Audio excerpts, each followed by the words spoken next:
Have a minute while you're at it. Electronic copy.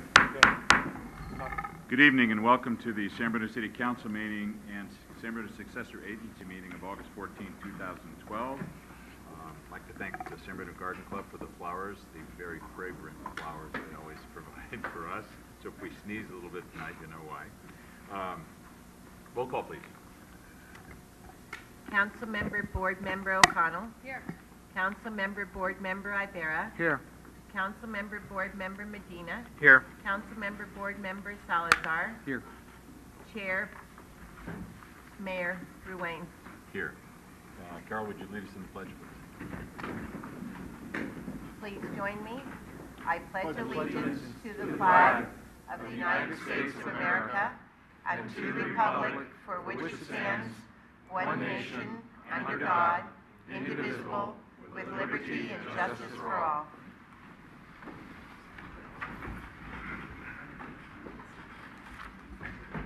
Item number 3, announcements. There will be no City Council meeting on Tuesday, August 28th. The next regular City Council meeting will be held on September 11th, 2012.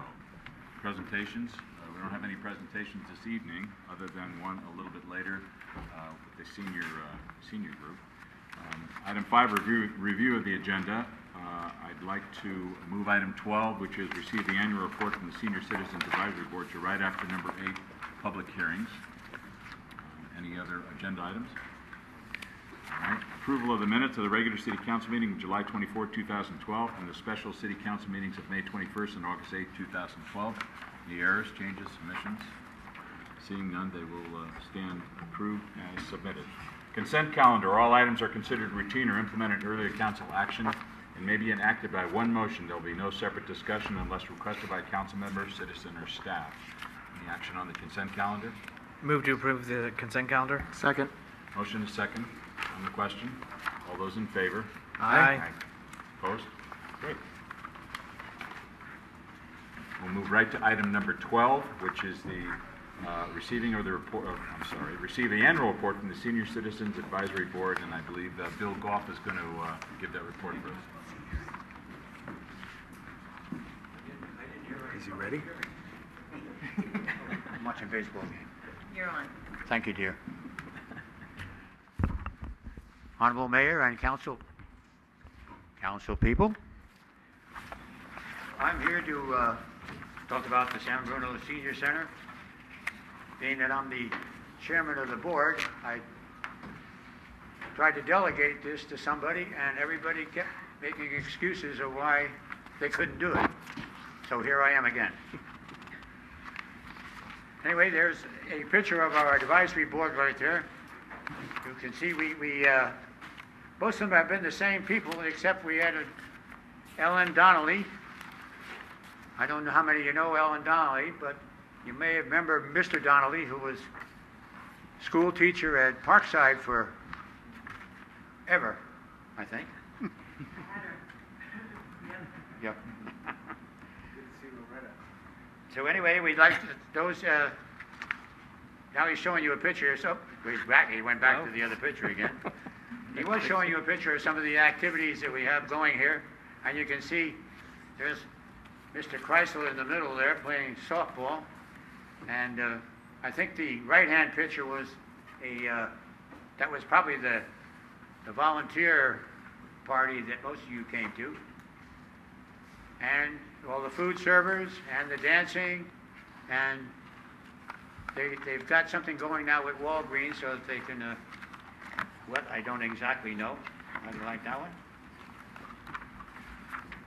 Anyway, we offer 70 different classes every week here. Everything you can think of. If you can think of another class, we already have it here. They serve approximately 25,000 lunches a year, and more than 1,500 social service referrals are done by Susan, who does a great job. If anybody comes in, when I've been at the desk and somebody calls up and says, I have a problem, I says, call tomorrow and talk to Susan. So that way, it gets me off the hook. And at least the 8,000 trips on this, our new senior bus, which is the You don't see a picture of it there, but I think you've all been out and looked it over, and it's a pretty nice bus, very nice. And some of the things that happened last year, we had many more sports activities. The softball went from about 12 people, now I think they got about 25 or 30 going out for softball, and they're all seniors. Then we had 240 people here when we celebrated the 25th anniversary of this senior center. We've added new classes of some that I don't even know how to pronounce them, but they have a Zumba on a Saturday, and we have a grief and loss support group for some people who need some support from the loss or grief of a lost relative. Exercise classes, of which I am a member, coordinate with community groups, and they organize for our Stepping Out for Seniors. I think that's our young lady over here, Mary, who handles all this, which is quite a big job because she's in charge of all the activities that they have going on here. And I think we'll go to what we're planning, or he's got the sign up there. I'll go just skip right to that and get me out of here. As you can see, the biggest thing we did last year was get the new bus. If any of you have been involved in this, we talked about getting a new bus about 4 or 5 years ago, and they kept saying it's on its way, it's on its way, it's on its way, and it's on its way. And it finally got here, and then I think, first week, had to go back in the shop again. But now it's running fine, and everybody is happy with it. Even the bus drivers are getting used to it. They're getting used to telling people how to get on and off, and it's really a much nicer idea. You don't have it doesn't have a ramp for the wheelchairs anymore that you had to lift up and put them in. Now they run right in from the ground. Let's see, anything else I could say about this? Oh, if you look at the goals for next year, we're having a bit of a problem in here with a sound system. It's not really very good. I think it's probably been here since the place opened, wouldn't you say, 25 years ago? So it's pretty run down. And so we're looking into getting a whole new sound system in here, so it'll be much nicer.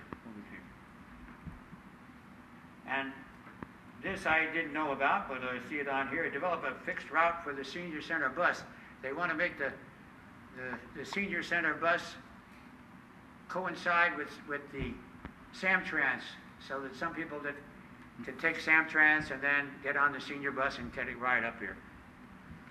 And that's about it. I don't think you have any questions. I would bet that you could go on and on and on about the senior center. What's that? I would bet that you could go on and on and on about the senior center. They only give me 3 minutes here, and it looks like it's up already. No, it's a great, wonderful facility, Bill, and I want to thank you and the board for all the work you do. You drive by here during the day, and it's packed. It's packed. Thank you. It's the busiest one south of San Francisco, and we hope to keep it that way. Okay. So thank you very much. You're welcome. Okay. You want this? You don't want this, do you? Huh? Item number, Is this you public speaking on the speaking? senior center? Oh, I'm sorry. I thought this was public comment. I'll announce it in a moment. Okay. Thank you. Item number 9 is public comment on items not on the agenda. It is the council's policy to refer matters raised in this forum to staff for investigation and/or action where appropriate. The Brown Act prohibits the council from discussing or acting upon any matter not agendized pursuant to state law. Would anyone like to address the council under public comment? Please tell us your name and your street. Yes, this is not my first time, sir. Thank you. Good evening to you, council. My name is Ison Alatat, and my street is Pine. And I please beg you for a little bit of overtime, for there are a few issues that I want to address that I think will help our town become a better place. I'm going to give you 3 minutes because we have Okay, other then I'm people going to talk stacked really up. fast so that I can try to squeeze it all in. So, Okay, good. first of all, thank you to the gentleman who went before me, because He is so right on the great things that this senior center offers. And I just wanted to say that the construction people, the great talented men and women who have been doing all that work on our hopefully new train that'll be coming from Los Angeles to the Bay, hopefully that happens, because they're doing a marvelous job, even though some of my neighbors have complained about it. I live 1 block away from there, and I haven't felt much noise, and it looks very aesthetically pleasing. Wanted to say that Jose Luis Sanchez, the president of the Skyline Student Association, has this great idea that I think that you guys should take into consideration when allotting funds for your budget. There is, well, if the senior center can get a new bus, basically why can't Skyline College? I go to CSM as well as Skyline, and I take public transportation, and it takes me an hour and a half to get to Kenyatta. So that would like cut it in more than half. So I have a lot of hours that I need to study in order to succeed, and I also have a job. So if you could take into consideration the job that our president at Skyline College put forward to, I believe Ken Ibarra can tell you more about that. I'd really appreciate it. Also, I had a big problem on the 15th of July with Officer Joe Valiente and Corporal Blundell. They were really rude, and I had called the police earlier that day, and they didn't come to my house to help me. And I feel like even though it wasn't a huge crime that was committed against me, someone stole my shoes, and I had to walk barefoot home. So that's not cool. So they didn't come to help me, and then Artichoke Joe's called the police on me to have me escorted out, and they said that I was acting strange. Now, I want you to check the surveillance camera, because that's a lie. And the police didn't ask me for my side of the story. They just basically listened to them and didn't, take into account or even note what I had to say about it. They didn't, even inquire. So there's a lot of bad police on the force, and my professor at school told us about the harassment case that the police department is undergoing. And I just want to say, I hope they're not like the town of Bell.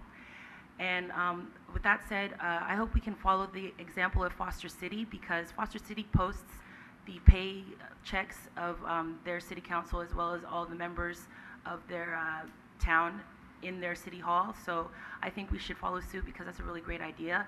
I actually spoke to Ms. Bonner about that, and she gave me all the information, but it was very difficult to get, because apparently the mayor that was like from a long time ago died.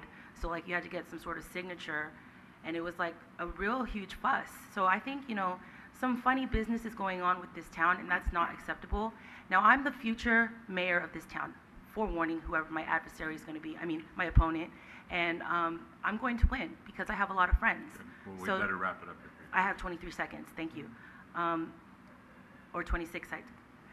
Anyways, I'm wrapping it up, and I just want you to know that I'm the unofficial, self-appointed law commissioner of this town, and now that's a volunteer position that I've taken upon myself. I've already told you the need for that position, but you ignored me or didn't respond back. Now that was maybe a year ago, so the issue still hasn't been resolved. So I hope that you do fix that problem, and I do hope that you continue with your good work, and I thank you for your time. Thank you. Next, please, public comment. Robert Rico, 7th Avenue. I'm here for 2 quick things. Next Tuesday, between 6 a.m. and noon, the San Mateo County Mosquito Abatement will be doing their helicopter dropping of treated pellets in Mills Field to help curtail any possibly breeding mosquito larvae, and San Bruno Cable will be running that information. And secondly, I just want to remind everyone, Sundays, 9 to 1, Farmers Market, Tanforan, in front of the Hooters or that general area. We hope that you all come and help it grow. Thank you. Thank you, Robert. Next, please.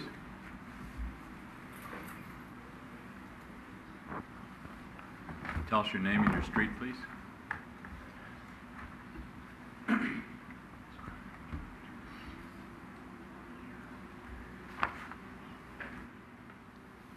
Hello, my name is Reiki Master Robert. I live on San Felipe. I want to thank the City Council for their tireless efforts in keeping San Bruno the jewel of the peninsula. When does an asset become a liability? What is the purpose of street cleaning? I asked the City Council. It would seem to be a simple answer.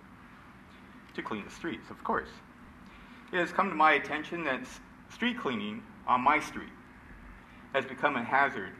And not only that, but a crime.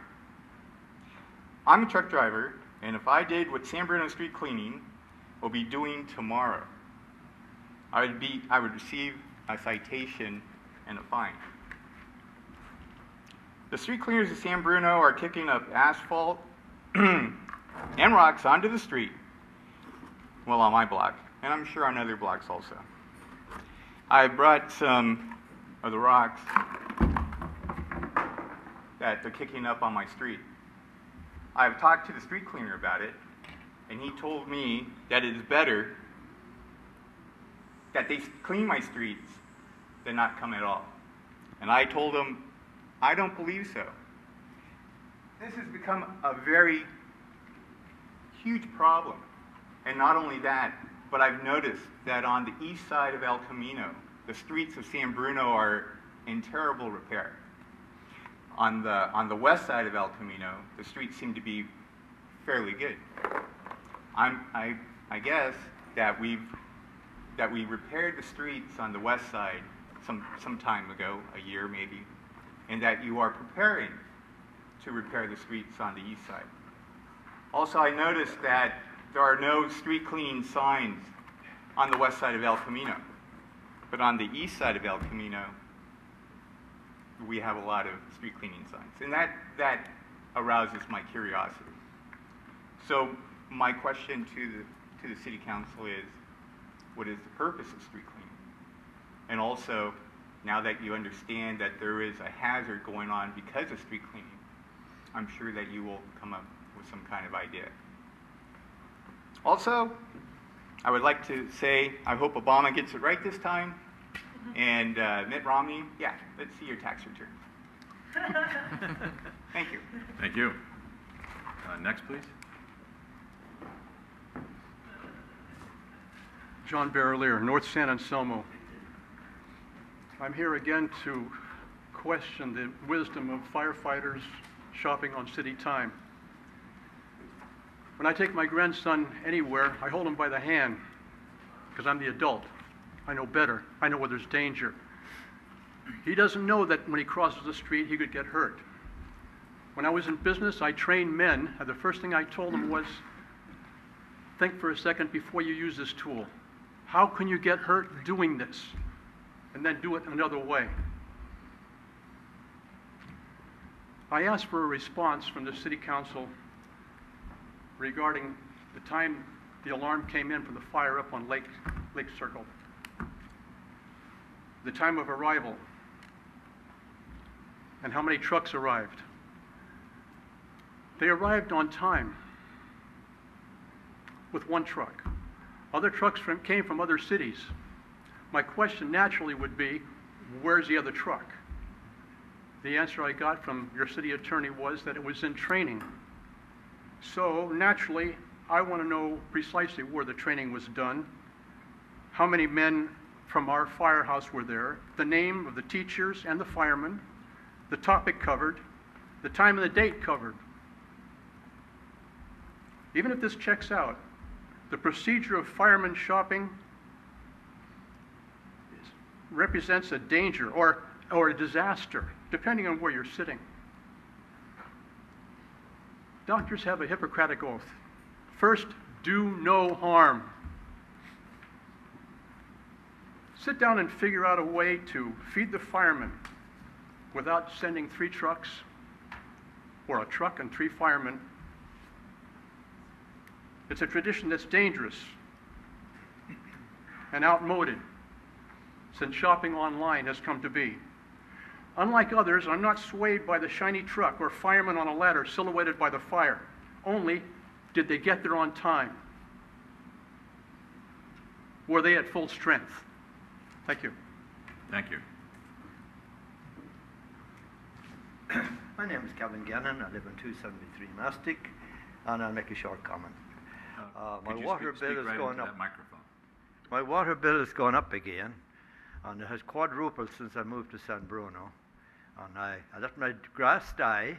I take my shower down at the gym, and I don't know why I have to pay more. And I don't think it's fair. that I should have to pay anymore, because I drink a quart of water a day, and my bill is still the same each month. And I don't feel like I should have to pay a higher rate than I'm paying right now. That's about all I can say about that. Thank you. Thank you. My apologies for going again.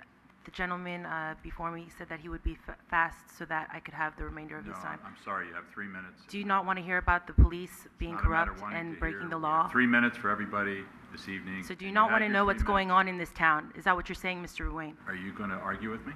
I'm asking you, do you not want to know what's Are going you going to argue with me? I'm disagreeing with you. Thank Because you. Thank you very much. Item number 10 is conduct of business. The first item is item A, receive an oral update on the Caltrain grade separation project.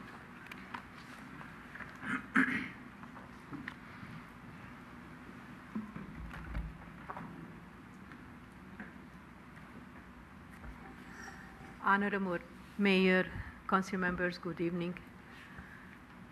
The intent of the update tonight is to focus on the looks of the project today and what you will see how the project will looks like for the next up to 18 months.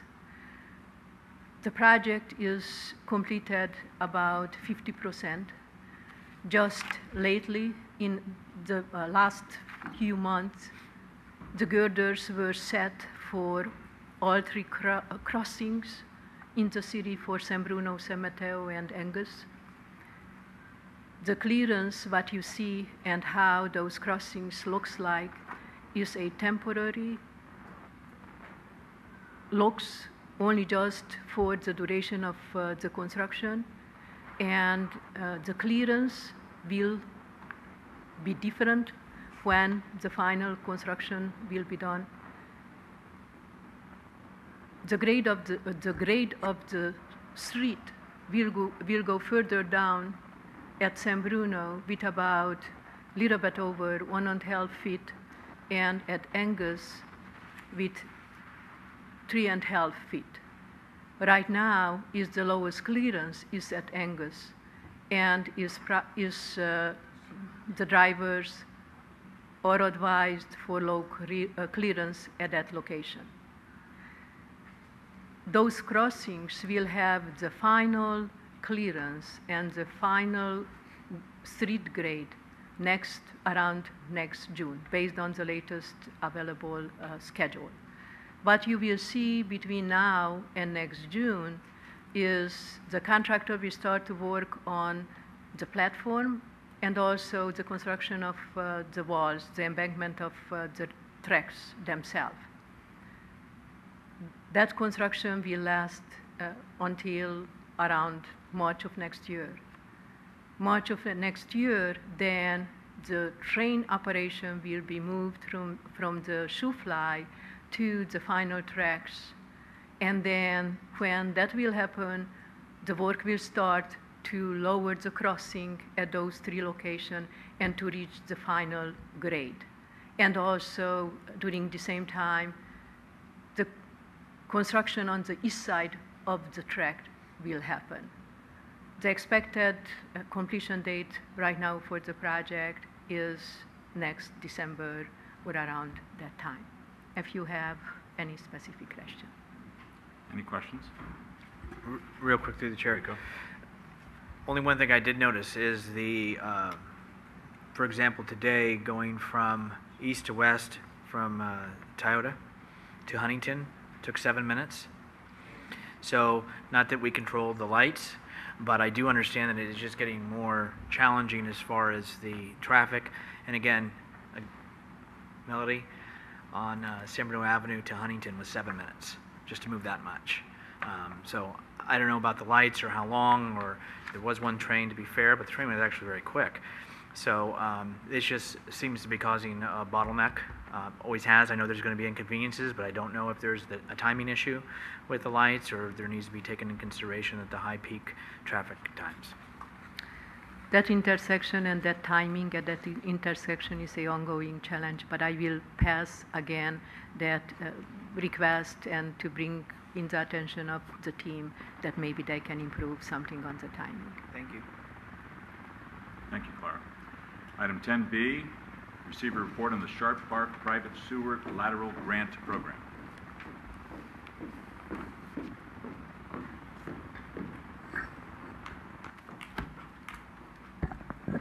Good evening, council members and mayor. This item is a report on the private sewer lateral grant program for the Sharp Park area. The program is required under the settlement agreement with the Regional Water Board and the San Francisco Baykeepers. The intent of the program is to replace defective sewer laterals leading to the sewer main and thus reducing the situations of inflow and infiltration of non-wastewater into the Sharp Park pump station. The city has budgeted just under $200,000 based on the terms of the settlement agreement for this program, and that would provide grant funds to private homeowners to replace defective sewer laterals. Private sewer laterals is that portion of the sewer pipe that runs on private property from the residence out to the sewer main in the street, and it is the responsibility of the private property owner to maintain their private sewer lateral. This program will benefit private property owners by providing funding to replace their lateral and avoid costly lateral failures and sewer backups.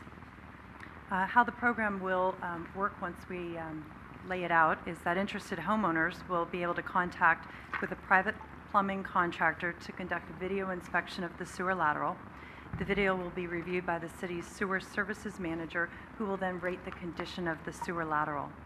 Private laterals that are deemed to be in defective condition will be eligible for the replacement grant funding up to 50% of the cost, or $1,700. This reimbursement amount was specifically included in the settlement agreement and is based on other similar successful programs. Property owners will then contract with a private plumbing contractor to complete the work and obtain the necessary permits. The city will provide the reimbursement funding to the property owner once the work has been completed. Following this meeting, we are ready to announce the grant program and send out the outreach materials. A postcard has been prepared that was attached to your staff report that will be mailed to the 300 property owners within the Sharp Park Basin. We will also have information available on the city's website describing the program as well as a list of contractors. The outreach program does include 2 additional mailings this fiscal year, and if needed, we'll also do door hangers. If the targeted replacement of 150 laterals is not met, a community meeting will be held early next year to discuss the benefits of this program with the property owners. The program will continue until October of 2015, or until all mandatory program funds have been spent. The program will be administered on a first-come, first-served basis by the Public Services Department. And over the course of the program, the city will submit quarterly reports to the Waste Board on the number and length of laterals inspected, the results of the inspection, and the number and length of laterals repaired or replaced. If the targeted 115 laterals has not been replaced by October 2015, the city will be required to contribute the remaining funds to the Water Board's state cleanup and abatement account. And I'd be happy to try to answer any of your questions on this program. Any questions on this item? Okay. Through the chair, Lisa, can you give us some idea how, for the benefit of the public, how much does a video cost, and what is the range of costs of replacing a sewer lateral? Sure. In relation to $1,700. Right. It's estimated that the video would cost around $300, maybe less, and that's where we set the 50% reimbursement on the video at $150. The cost to replace the lateral will definitely vary. It could be that you just need a partial section of the lateral replaced or the entire length. So it's going to depend on how long that is, what the condition is, what the improvements are on the property. But it could be anywhere from $2,500 upwards of $10,000. One of the benefits, though, of having the contractors on the list that we have is they've given some pre-bid prices. So their prices are on a lineal foot replacement basis, and that way the homeowner can take a look at that contractor list, compare those, and have a good idea on what that cost will be going into it. Okay. And will we be reducing or doing something as far as encroachment permits and our city permits? We don't have a fee waiver. How the program is developed, they will pay both the encroachment permit and also a plumbing permit for the city. Through the chair. One of the questions. One item on the outreach program, we talked about 300 homes, information being sent to, and I know it talks about a potential $2,000 for additional if needed. Advertising as well as facility rentals. I didn't know if we're using our facility, if there would be a fee, but maybe there's something I don't know. I just didn't know for reaching out to 300 with the mailings and the hangers, whether that would be good value. The other item is on the video that's going to be performed. Does the city have a criteria that is expected as far as is it going to be color? Will it be in a DVR? Will there be a footage counter? Yes, we've developed a form that I worked with the sewer services manager to develop that form that they would submit the video with. And yes, as you indicated, they do need to have that lineal footage counter as well as a small diagram and then also describing what they saw in the video. So that'll be reviewed by our sewer services manager and then the rating established to it. And that went out, because we already have you said we have a list of individuals that have already met that criteria that the city has set? Correct. Okay. More of a technical question, thinking back. If some of these have to be replaced, do they have to be dug up and replaced, or is that pipe bursting technique available for that? Both of those alternatives are available depending how much will be more cost effective, depending how the front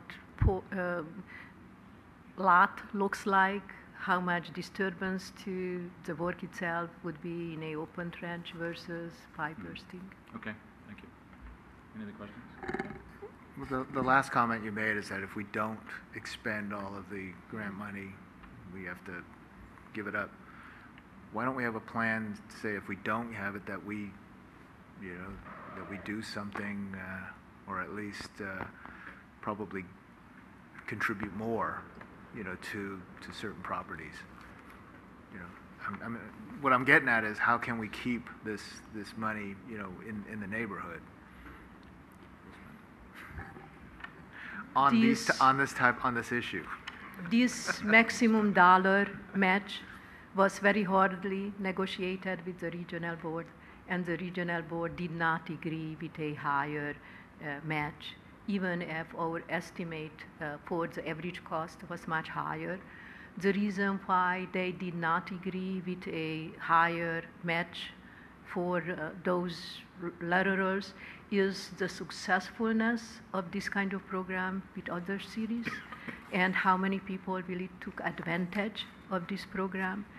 Like, I will give you just one example in South City that at the city of South San Francisco ended up increasing the grant budget to make that available to other residents too. That was so popular, the program itself. We'll gauge it. Okay. Anything else, Irene?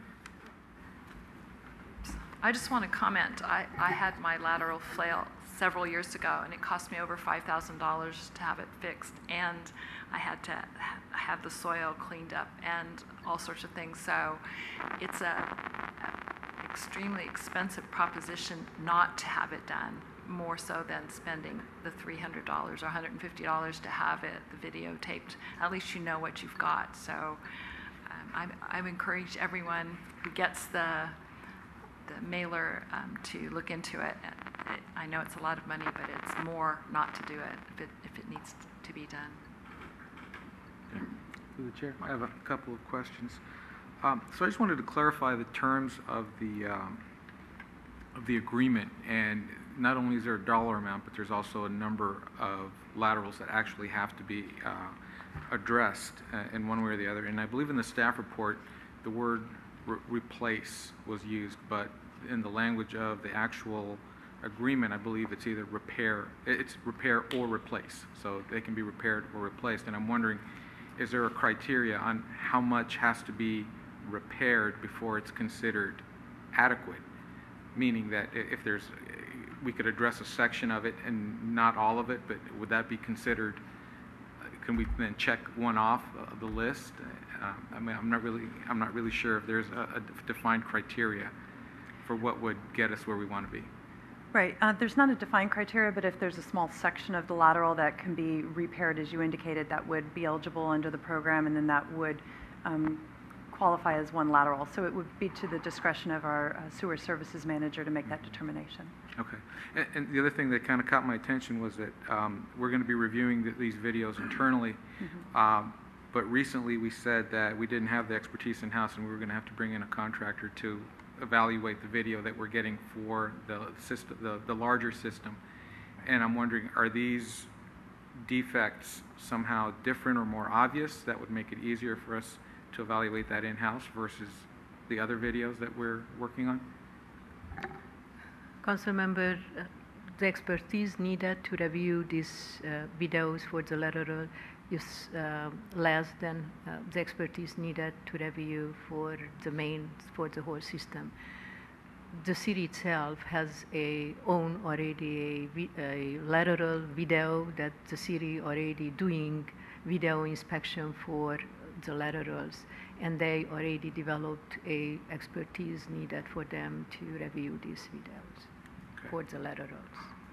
And given that we have this other video of the mains, is there any evidence that would be found in the main that would indicate something upstream is either there's dirt flowing in there, would there be mud deposits at the end of a lateral that would indicate that that area has more water intrusion than other lots? And I don't know if you can get that detailed based on the video that we have.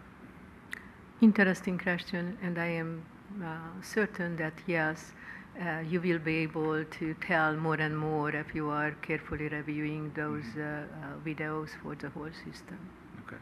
And what I'm trying to get at here is that, you know, we're going to have this program where we send out flyers and somebody may be interested in doing this, and that person may not be a property owner that has a very large problem that's impacting our infrastructure, versus if we take the incentive to figure out for ourselves who are the biggest offenders and then work with those people to take advantage of the program. At the end of the day, I think we're addressing more the spirit of what was intended, and creating a larger benefit to our overall system. It is a different way of looking at this program, and certainly I will follow up and think about it with our team, including the sewer service manager, to see how that could be applied. Okay, very good. Okay. And I also noticed in the report it said that in a previous smoke test that was done, there was only one property that actually had smoke coming up on the lawn, indicating that was a very severe break or breach in the system. And based on that, can you kind of help me understand that if we only see one area that's that impacted, can we really expect that there will be enough properties that really meet the criteria, which I think was between 3 and 5, to actually merit participation in the program? You are pointing out a very interesting conflict on this project. Typically with the smoke testing, that's exactly how you are defining the location for higher inflow in the system. And our smoke test wasn't successful specifically in this area, even if our monitoring system clearly showed that the wet weather peak is much, much higher than the dry weather peak. That really means that somewhere the rain water is ending up in our system. How to address that apparent conflict between those two is our intent to figure out. Okay. And then the last thing, you did say you could go back and look at some other alternatives to making the determination on what to repair. I'm wondering if we were to take on the cost of video inspecting every lateral in that area, what that would do to our budget and how much would be left to actually do repairs, and could we still comply with the program if we were to take that on? That was one of the possibilities negotiated with the regional board at that time. But the regional board did not agree with that approach. They wanted to see physically replaced infrastructure, not just video inspection going in that program. So you're estimating that then if we did video inspect every lateral, that would pretty much consume the entire fund that we have to work with? No, that would be only just about $90,000. That means would be more money left in the program, but how I indicated, the regional board did not agree to follow that path. Okay. All right. Very good. Thank you. All right, thank you. Just one Ken? question. The 300 properties, are you at liberty to say what, you say it's near Pacific Heights School, how many streets is that? Coronado Way, Madera Way, Colby Way, Pacific Heights Boulevard, Chilton Lane, Moulton Drive, Exeter Drive, Susan Drive, a portion of Elston Drive, and Isabella Drive. So mainly that whole area? Yeah, that whole area. Between Elston and, Correct. and Skyline, yeah. Okay, thank you. Okay, thank you very much. Item C, authorize the city manager to execute a contract with Economic and Planning Systems, Inc., EPS, to prepare a request for proposals and qualifications, RFP, RFQ, to develop the Crossing Hotel site and assist in evaluating developer proposals. Mark? Thank you. Good evening, Honorable Mayor, City Council members. At the last City Council meeting, the City Manager gave an update on the status of the Crossing Hotel site, and the Council requested staff to return with the proposed next steps.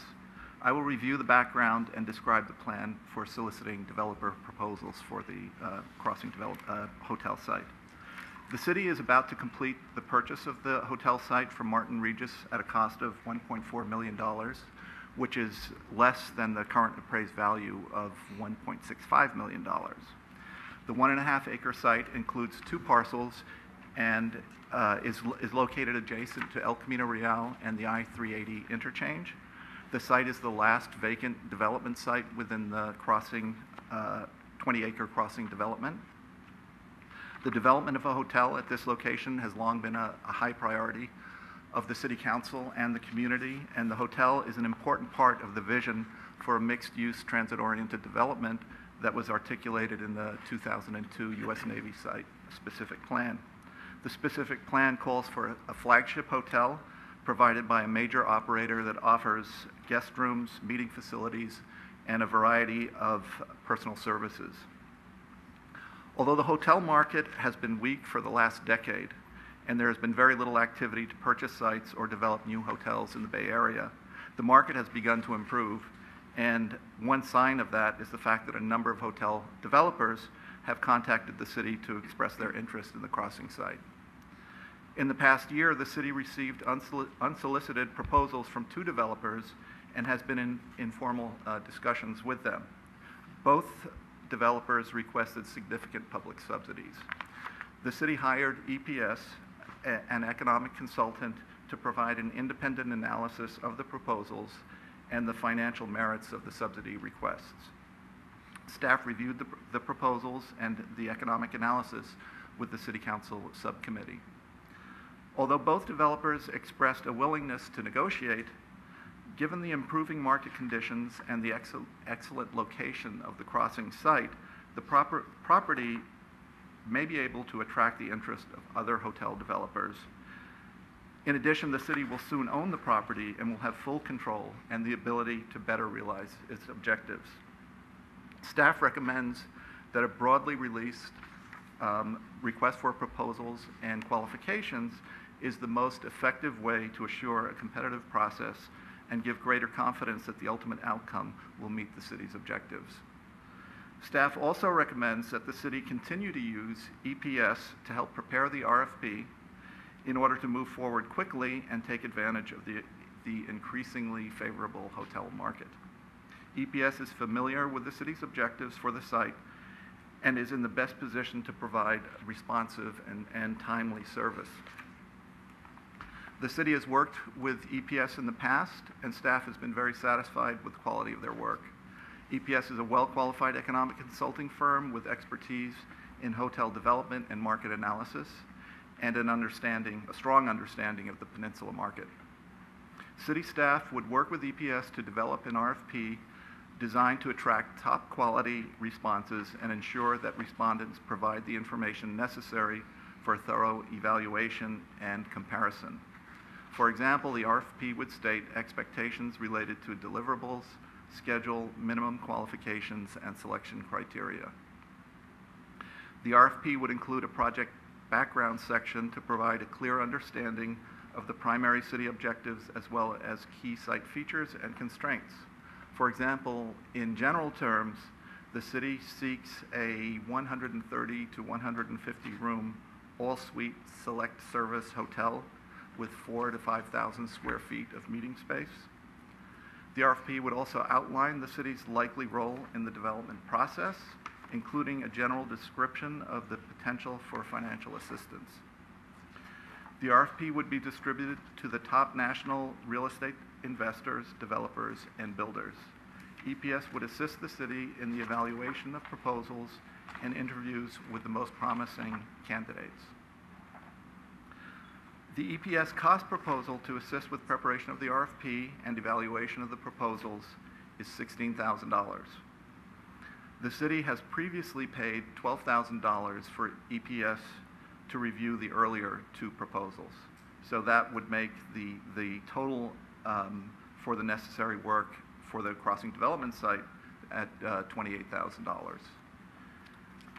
We expect that the RFP could be completed within 1 month. If council members have comments or suggestions you would like to include in the RFP, you can provide them now, but you can also have more time to think about it, and you can forward them to the city manager in the next week or two, and we'd be happy to consider putting them into the RFP. Suggestions might be what type of amenities would we like to see, and what don't we want to see in a hotel development. And that concludes my presentation. I'd be happy to answer Any questions of Mark at this time? As a member of the subcommittee, I think 12 years is enough, and I think we're getting very close.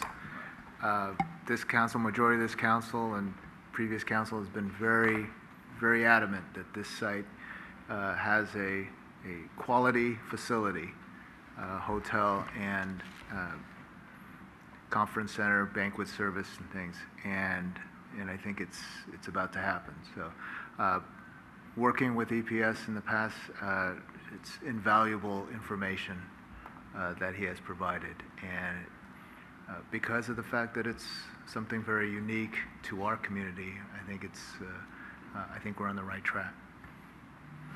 I agree. It's been a very exciting time for us when people come and say they want to develop it and somebody else is right on their heels. So it's good that this will in fact flesh out apples to apples, so we know exactly what we're dealing with, because some of the preliminary proposals before were a little different, and it was hard to judge exactly, compare one to the other. So this is very exciting, and I would encourage a very positive vote on this. So would someone like to make a motion to authorize the city manager to execute the contract? Chair, Michael? Can I just get one clarification before we do vote? It says here that we've previously expended $12,000, and the total cost to this contractor would be $28,000. So is this current action the additional 16, or are we approving the total 28? It's over the $25,000 of the city manager's authorization limit, so we want to bring it to you to let you know what we had done up to now, and then this will authorize an additional $16,000. Okay, thank you. Mr. Vice Mayor, you want to make a motion? I would be honored to make the motion to introduce the resolution. It's a motion. Oh, right. Move to approve the recommendation. You have a resolution. You have a resolution that was I thought put I in saw front a of you. resolution. No, you did see a resolution, absolutely. Okay, we got it. So Thank you, it has City been Clerk. introduced. Okay. Vice Mayor Ibarra. Aye. Councilmember Medina. Aye. Councilmember Salazar. Aye. Councilmember O'Connell. Mayor Ruane. Aye. Very good. Item 10D, adopt a resolution authorizing the city manager to award and execute a construction contract for the Transit Corridor Pedestrian Connection Improvement Project.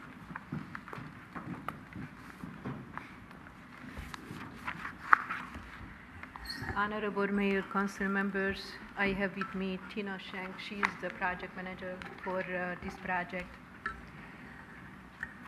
Tonight, I will summarize the goals of the project, and also will present our recommendation how to implement the project. Our general plan defined a vision for an enhanced pedestrian experience between our transit centers, specifically between the BART and Catherine's new station, which hopefully will be open sometime next year. Also, the plan defines the type of enhancement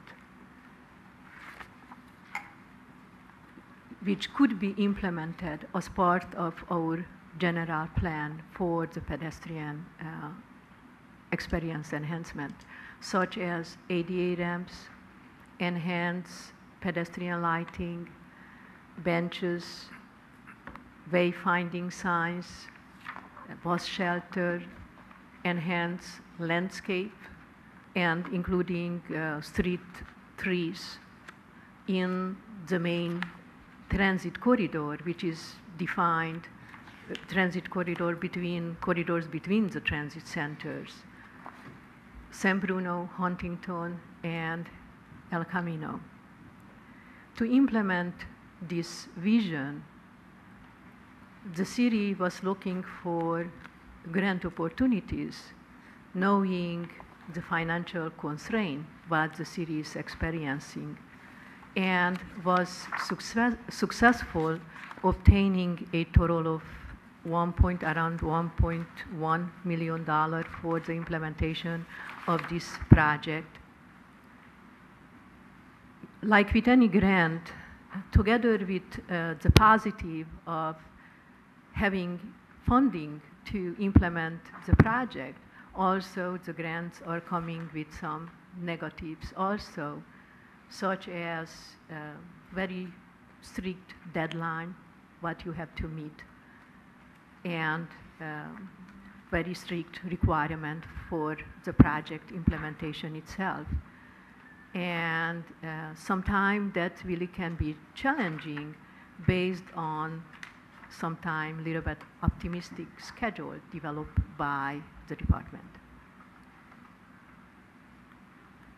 As part of those above mentioned challenges working with grant is also the fact that you cannot spend the money whenever you want, but you have certain time frame and limitation. Reason why this project will be implemented as two separate projects, and the scope of the first project, which is the subject of discussion tonight, is to implement the first grant, which is $263,000 TLC grant. And in the scope of the first project are included 11 ADA ramps, 6 trees to be planted on the southern side of San Bruno. And also as a bid alternative was included landscape improvement on the north side, just north of 380 on Huntington. To maximize the grant funding and to minimize the local match, the bid was structured in a way to achieve that goal, providing enough flexibility to make different decisions depending on the bid received, and in the same time achieving the purpose and the goal of the project. That's exactly what's done in this case also.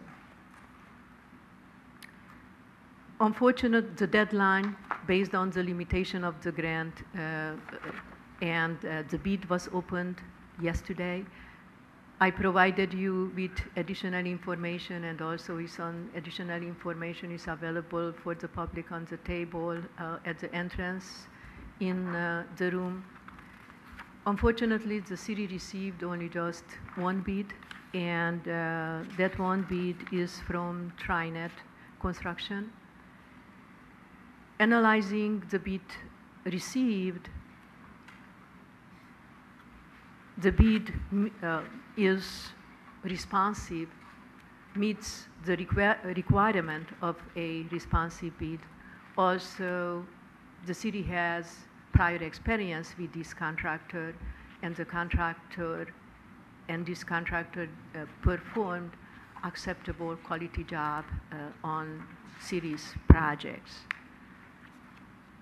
Assessing and following up on the bid received and considering the very low interest on this project with a very small, being a very small project, it's only just around $200,000, and the existing bidding environment will be our recommendation to the city manager if you would authorize the city manager to make the award of the contract to TriNet Construction and to for a total dollar amount of $209,000, reducing 3 of the ADA ramps. Then the final scope, the scope of the project will be to plant the 6 trees on the southern part of San Bruno, southern side of San Bruno, with the irrigation system on San Bruno, and also to implement 8 instead of 11 ADA ramps. This is will be our recommendation, and both of us are standing for any question what you might have. Any questions of staff? Rico? Has any of the work been begun or started as far as the ADA ramps or any of that yet, or bus shelter, any of those things? As part of our normal ADA ramp program, citywide, many ADA ramps were implemented based on the priorities established by the Bicycle and Pedestrian Committee. This will be additional ramps to our normal ADA ramp program. And I know you talked about the tree planting bench and what have you. Just to be mindful of where we're placing those, where we're coordinating those with the various businesses that are there. I worry about what type that we have there as far as vandalism, graffiti, as far as obscuring police. So when they're driving by, they have a clear visual of sidewalk and or facilities. And so just, this is our one shot to get the right tree in the right spot and the bench, and something that we don't need to go back and make some modifications to. You are absolutely right, and all of those will be taken in consideration to make sure that those concerns what you just raised are addressed. Thank you. Okay. Any other questions or concerns? Irene? Thank you. I have a concern about reducing the ramps. Is there some way that we can find some, I think it's about $45,000 to include all the ramps? It seems a shame to tear that whole area up and put only 8 when 11 is needed.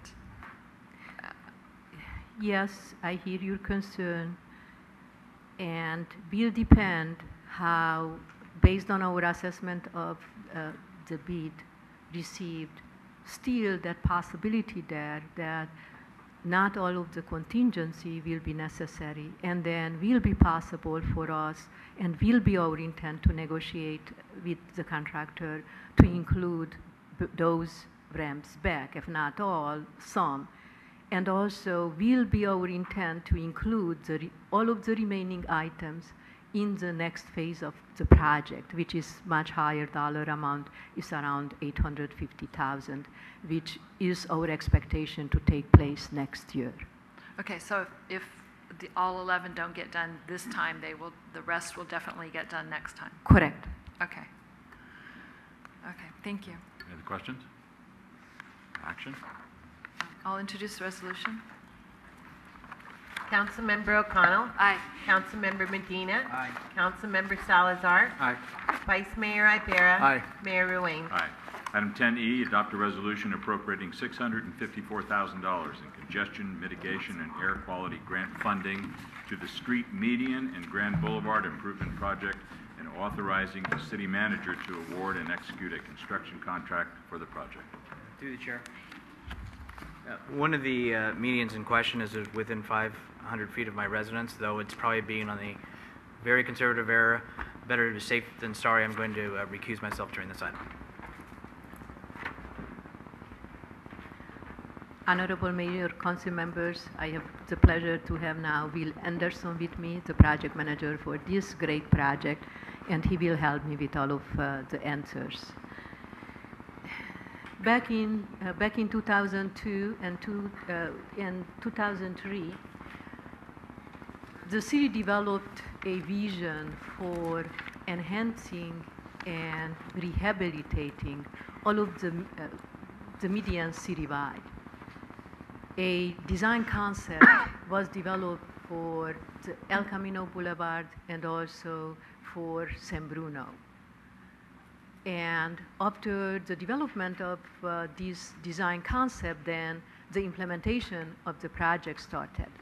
The first project implemented as part of this project was the rehabilitation of the medians on San Bruno between 280 and 35.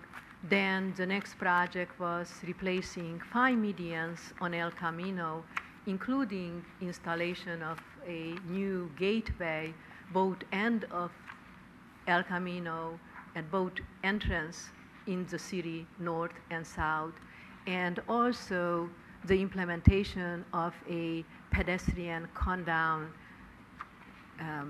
signal. Right now, just was finished the next 5 medians and El Camino. That project is already done. And the scope of this last, or hopefully not last, but the existing project, the last funded project at this time, is to finish the remaining 4 medians on El Camino and to implement as many medians on the remaining of San Bruno between 280 and El Camino. This is one other grant-funded project. How was the prior one? This project mainly was funded entirely with grant fund, and the city provided the matching funds. And how I indicated during my discussion and presentation for the prior project, the grant fund is coming with the same limitation and negatives and the positive, making this whole great project possible. In the same time, with the limitation, how much and when you have to do and to spend that dollar amount. Reason why are in this predicament and having the need to ask you for your indulgence and authorize the city manager to award the contract, and also to authorize the city manager to execute the contract, even if the bid was opened yesterday. Like for the other project, I provided a one-page update information for the bid received yesterday for your information, and also that information is available at the table at the entrance in the room. To maximize the grant funding and also to minimize the matching local funds for the city, knowing in what financial situation the city is today, the bid for this project also was structured in a way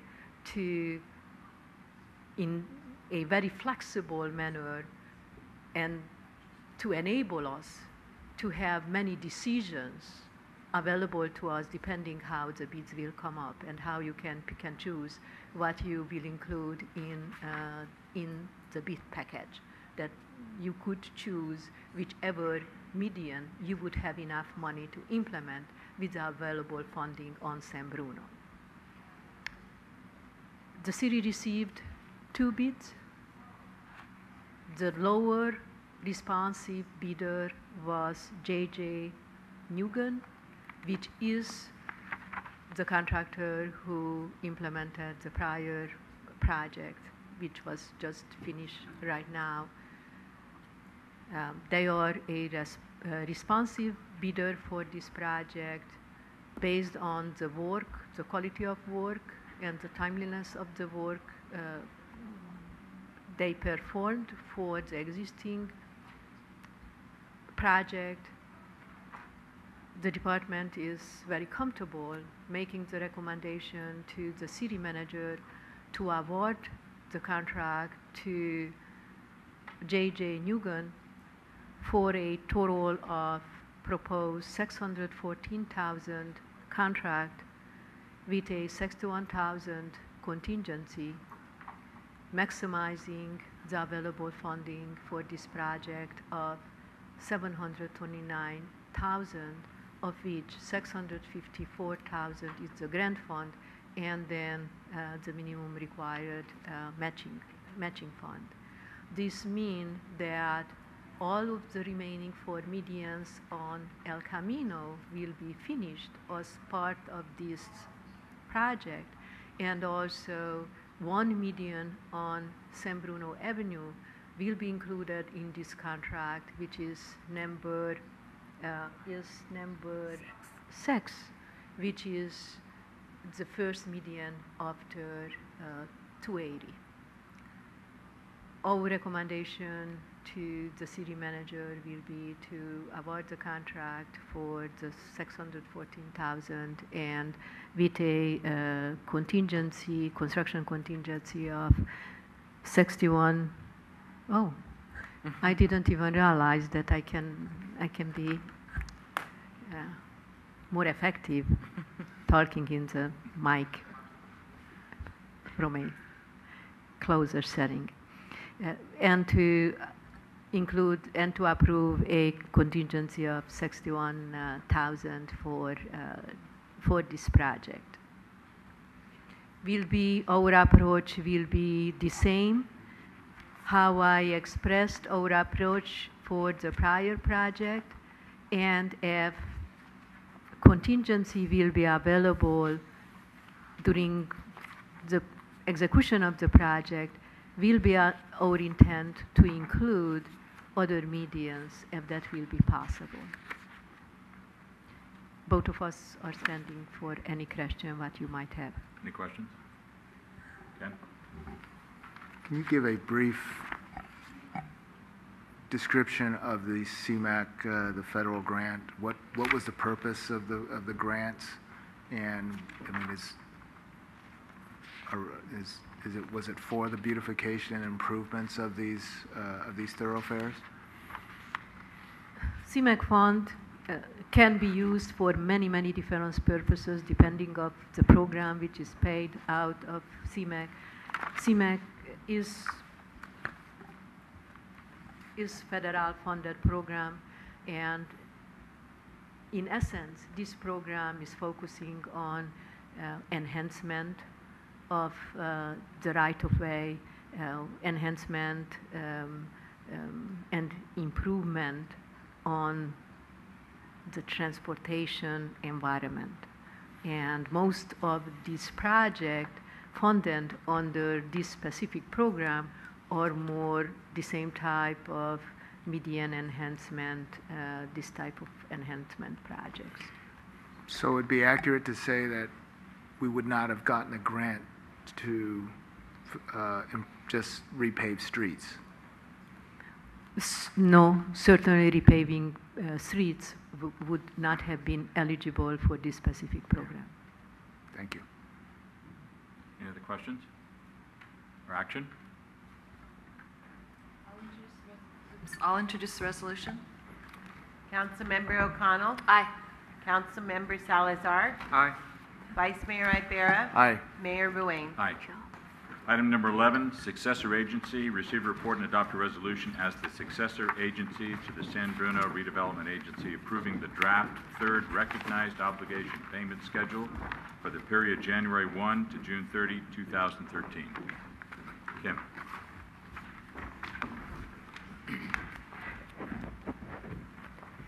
Thank you, Honorable Mayor and members of the Successor Agency Board. So on June 27, 2012, the state legislature passed and the governor signed Assembly Bill 1484, which is the Redevelopment Dissolution Unwind Trailer Bill. This trailer bill was intended to make amendments to the Redevelopment Dissolution Act, Assembly Bill 26, and is really meant to make amendments based on some of the difficulty and experience that agencies had in implementing the provisions, the many provisions of AB 26.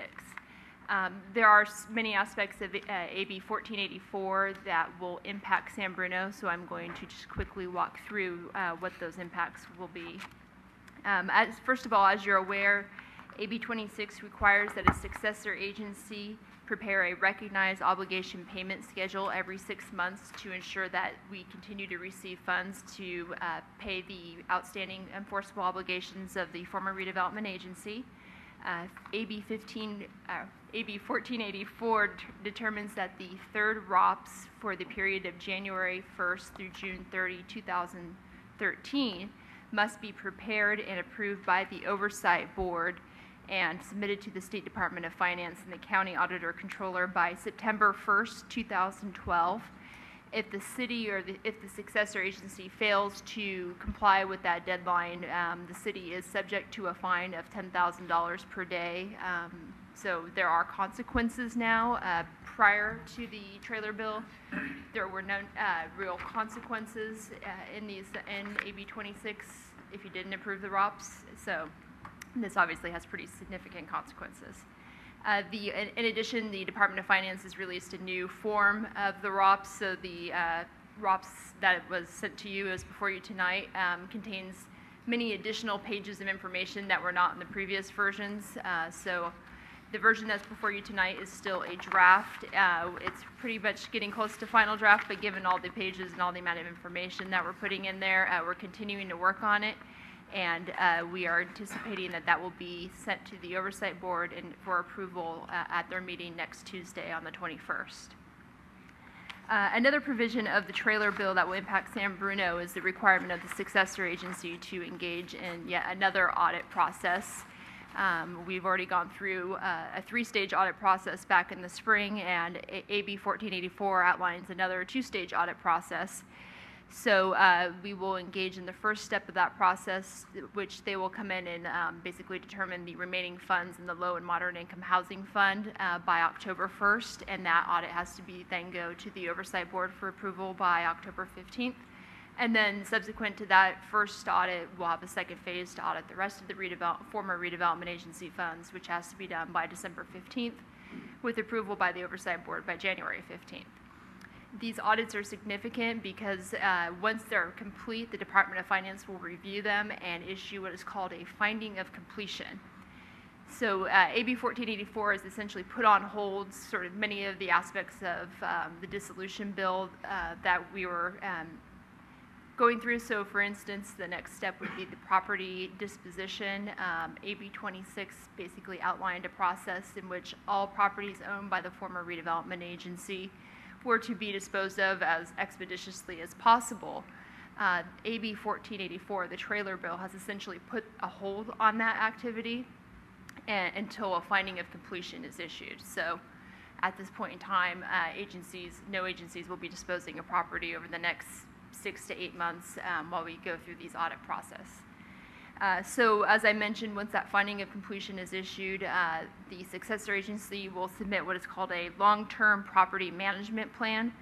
That property management plan will basically outline the intended use of any properties owned by the former redevelopment agency. So in our case, the only property that has been determined to have been owned by the redevelopment agency is the Pocket Park located at 470 San Mateo Avenue.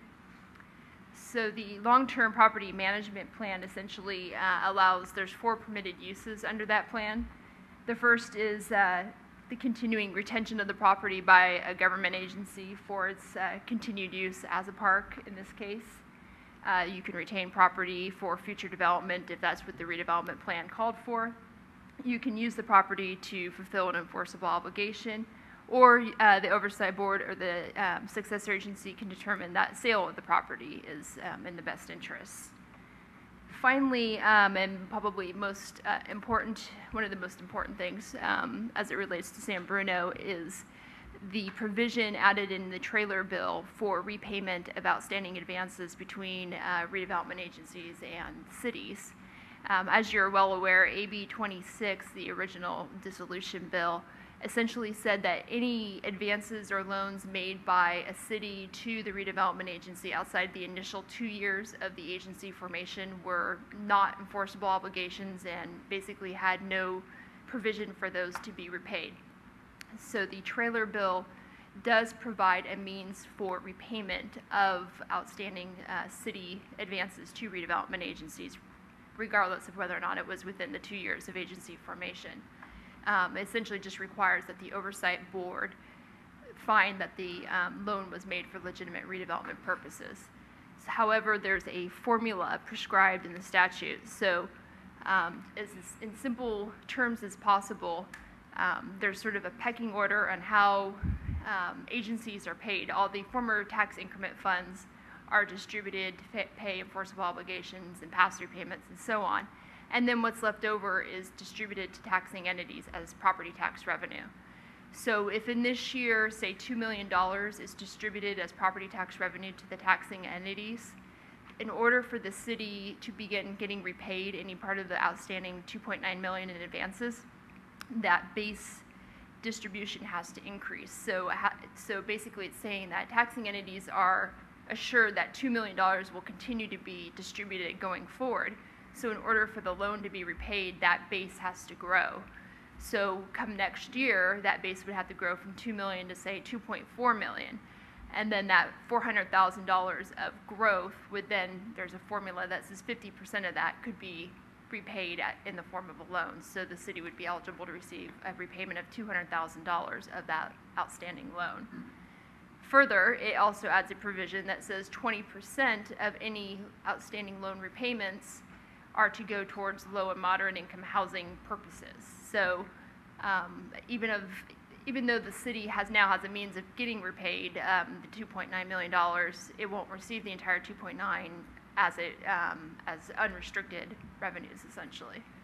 So that's pretty much a summary of where things stand with the trailer bill and redevelopment or successor agency items as they currently exist. So happy to answer any questions. Any questions?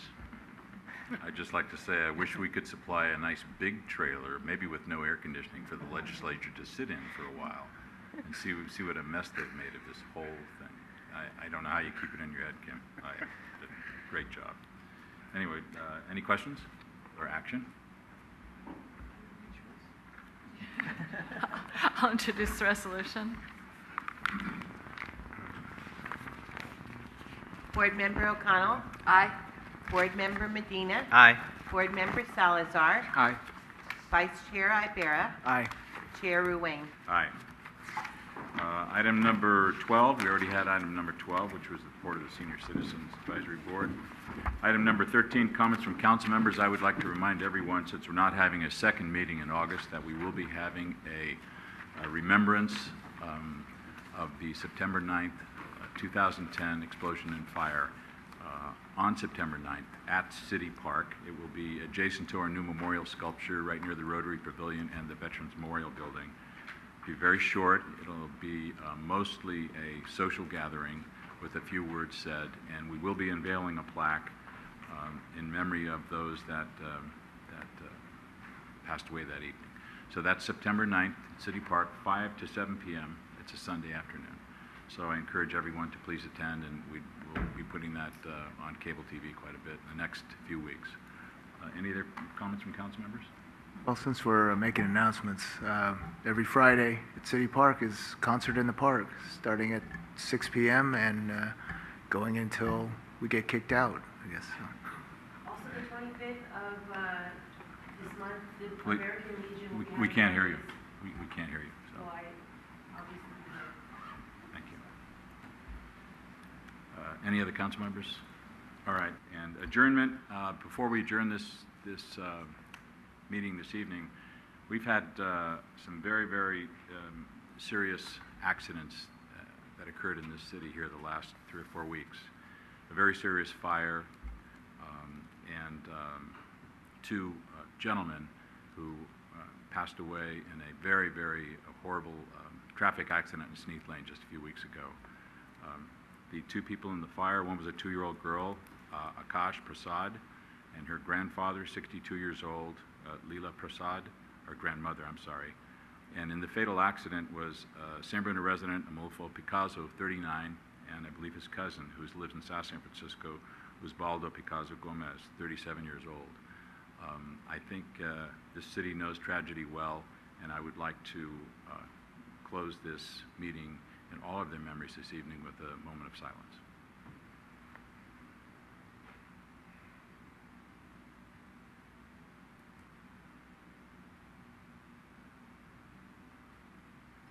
Thank you, and this meeting is adjourned.